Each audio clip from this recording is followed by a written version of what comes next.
Jessica Woll, the author of The Wise Divorce, and I'm a divorce and family law attorney in the metropolitan Detroit area.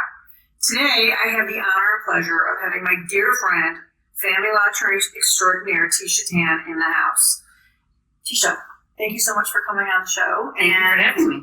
Can you just tell our viewers a little bit about yourself? Sure. I've been a family law attorney in the metropolitan Detroit area for over 32 years. I practice exclusively in the matters of family law.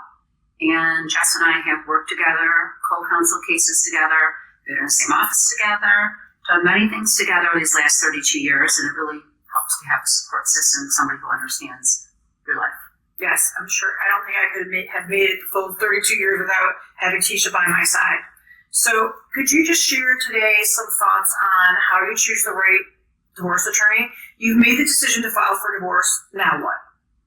I think it's really important to make sure you interview many attorneys, even if it's just by phone, calling on the phone, setting up a consultation on the phone. How do I find people to interview? Obviously, I ask word of mouth. I think is the best place to find people. A friend who went through a divorce, like their attorney. You can decide whether you want a female, male or female. What's best for you, but I think most importantly, you have to have time to understand whether or not this person is going to represent you the way you want, the way they talk, the way they handle themselves. And I think it's really important that getting a referral from a friend or a colleague or somebody else who's been through it, because that's really the true test of time of what's going to be good or bad. That makes sense to me. So tell me what you think about online reviews. So let's say I get 3 recommendations. I believe that you should interview at least 3 people. Do you agree? Absolutely. Yeah. I think you have to interview 3 people. I think you really have to get a good feel. If you feel intimidated by somebody when you're on the phone, don't even bother going into the office. It's not the right fit. Or somebody doesn't give you the answers you want on the phone and they say, oh, well, you have to come in the office if you want to consult with me. In my opinion, that's just bad business. And that's not somebody who's really invested, in my opinion, in giving you the time on the phone.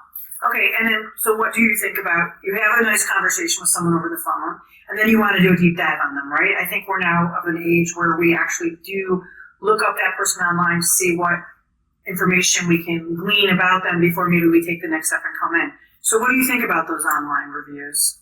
You're talking to someone who doesn't have a website. So I'd say this about online reviews. It's been my experience that sometimes they're great because I see the reviews on Avvo or other places for attorneys, and sometimes they're great, but then you have the chance when you're somebody just privately writing online, a client, maybe the client's husband or wife writing a bad review about you. I did have that happen to me once. It was a grandparent that actually hired me, and it was a billing dispute, and they put a bad review on, and I couldn't get it down. And then the grandparent wrote a letter to Avvo and tried to get it off, and they can't take it down. So I think that's a problem too. I also know that there's many attorneys that ask friends, hey, can you put a review up for me so that and I'll give one to you. And I just don't feel like that's great business because I don't think it's fairly assesses someone's skills. Yeah, so take it with a grain of salt, I think is the message here. Yeah, I would. That's how I feel about it. Listen, I look up reviews sometimes when I'm looking for a product or something I want to buy, or some Instagram ad comes up and I'm like, oh, this looks great. But then I do a deep dive and I'm like, maybe not. So same things with Google reviews. You never really know who's who's doing the reviews. I don't care if it's 1,000 reviews. So a lot of those reviews sometimes on these attorney platforms, I think, are not accurate. Okay, so just be very discerning is what I think you're saying. Now tell me this, I've had a really nice conversation. I have a potential divorce client for you.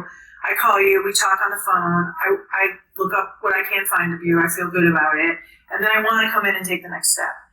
Do you charge for those initial consults? So I don't charge for a phone consult, and when someone comes in, generally when they're coming to the office, they're hired me.